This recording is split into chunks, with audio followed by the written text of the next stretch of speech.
I remember the exact moment the world tilted.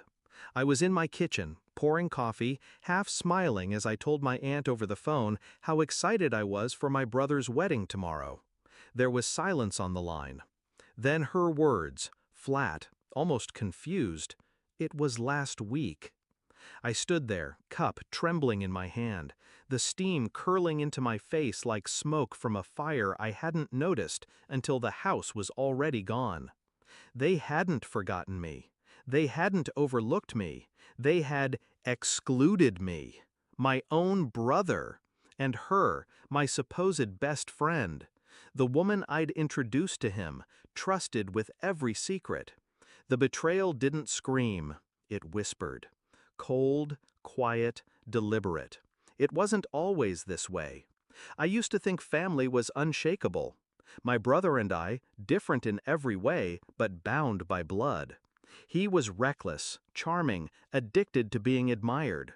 I was measured, loyal, the one who always cleaned up his messes.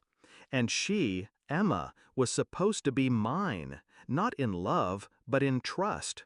She was my confidant, my anchor. I let her into every corner of my life, even the ones I kept padlocked from the rest of the world. I still remember the night I brought her to the lake house for the first time. She stood on the dock, hair whipping in the wind, whispering how lucky I was to have such a place. I laughed, told her she was family now, that it was hers too. I meant it. She remembered it, and she used it. The first crack showed months before the wedding. She grew distant, her calls clipped, her visits hurried. My brother, too, was suddenly busy, his eyes darting when I asked about her. Then one evening, I saw it. Her reflection in his phone screen as he texted. A smile too familiar, typed words too intimate. He turned the phone away, but I'd already memorized the way her name looked in his messages. I didn't rage, I didn't cry. I cataloged. I pulled away quietly, like a shadow retracting from light. While they thought they were clever, I was listening, watching. Every slip of the tongue, every unexplained absence, every lie dressed as an excuse. And when I finally confirmed it, when the invitations went out behind my back, when the ceremony passed without me there, I didn't confront them. I began to plan. My brother's flaw was always the same: money. He lived as if debts evaporated with charm. Emma's flaw was subtler. She craved belonging, the illusion of stability. I knew exactly where to strike. The lake house wasn't just a getaway, it was collateral. My parents left it to me alone. My brother had no claim, though he believed blood entitled him to everything I had. He always said, "When I get married, we'll honeymoon there." A month after their secret vows, the message came.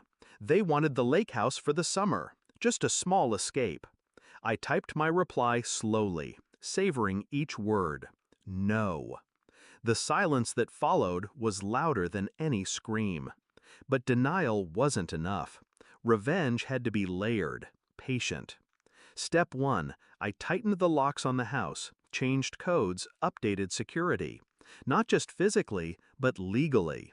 I put it in trust, untouchable, its ownership sealed. Step 2, I let information trickle. At a family gathering, I mentioned casually that I was considering selling it. My brother's eyes widened. Emma's hand clenched his.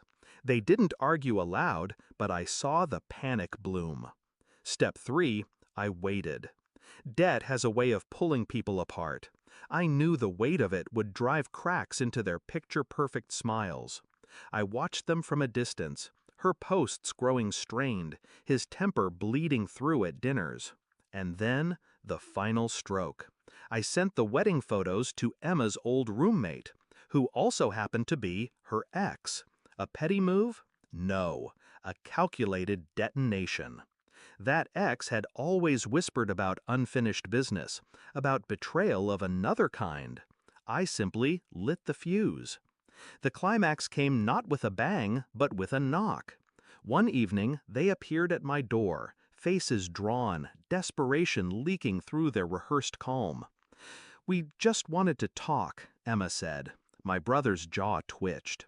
I let them in, poured wine, let silence stretch until they fidgeted. Finally, he broke. You can't sell the lake house. It belongs to the family. I tilted my head, watching him squirm. Family? The word tasted like venom. Emma tried to smooth it. We just thought maybe you could share. It's what your parents would have wanted. I leaned forward, voice low, deliberate. You mean the parents you disrespected when you married behind their backs? The family you erased me from when you said your vows without me there? Their faces paled. I smiled, slow and cruel. The house is mine. It will never be yours. And the next time you come here uninvited, security will handle you.